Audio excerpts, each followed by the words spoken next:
খিলাফা অর্থাৎ আল্লাহ তাআলা আমাদেরকে পাঠিয়েছেন, আল্লাহ তাআলা আমাদেরকে সৃষ্টি করেছেন, আল্লাহ তাআলা আমাদেরকে রিজিক দেন, আল্লাহ তাআলা আমাদেরকে মৃত্যু দিবেন, আল্লাহ তাআলা আমাদেরকে মৃত্যুর পর আবার জীবন দান করবেন।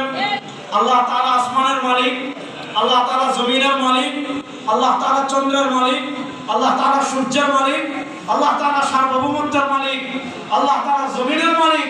সুতরাং জমিনে কারো পাপের আইন চলতে পারে না, কারণ নেতার আইন চলতে পারে না, কারণ নেত্রীর আইন চলতে পারে না, আমেরিকা রাশিয়ার চাপানো আইন চলতে পারে না। আল্লাহর জমিনে আইন চলবে একমাত্র আল্লাহ। এটাকে বলে খিলাফা, এটাকে বলে কি? সুতরাং আমরা যারা তাওহীদে বিশ্বাসী, লা ইলাহা ইল্লাল্লাহ, স্পষ্ট কথা বলি, আমরা যারা লা ইলাহা ইল্লাল্লাহ তাওহীদ এবং রিসালাতে বিশ্বাসী, আমাদের রাজনীতি গণতন্ত্রের জন্য হতে পারে না, আমাদের রাজনীতি জাতীয়তাবাদের জন্য হতে পারে না, আমাদের রাজনীতি ধর্মনিরপেক্ষতার জন্য হতে পারে না, আমাদের রাজনীতি ভারতের প্রেসক্রিপশনে হতে পারে না, আমাদের রাজনীতি আমেরিকার প্রেসক্রিপশনে হতে পারে না।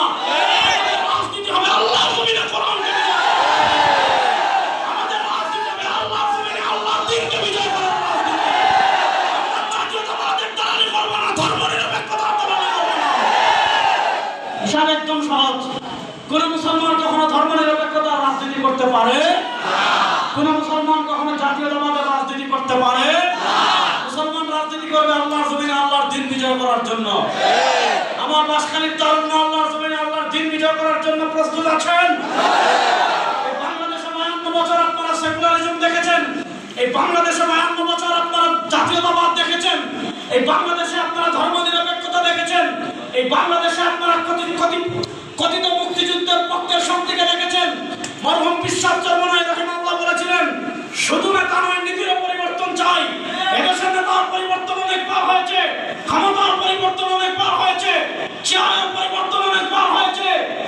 টাকা পাচার বন্ধ করতে পারে নাই, খুন বন্ধ করতে পারে নাই, চাঁদাবাজি বন্ধ করতে পারে নাই, টেন্ডারবাজি বন্ধ করতে পারে নাই, ধর্ষণ বন্ধ করতে পারে নাই, মানুষের জানমালের নিরাপত্তা দিতে পারে নাই। ওই জাতীয়তাবাদ আর বাংলাদেশে চলবে না, নিরপেক্ষতাবাদ বাংলাদেশে আর চলবে না। আল্লাহর কোরআনকে সংসদে নেওয়ার জন্য প্রস্তুত আছেন না?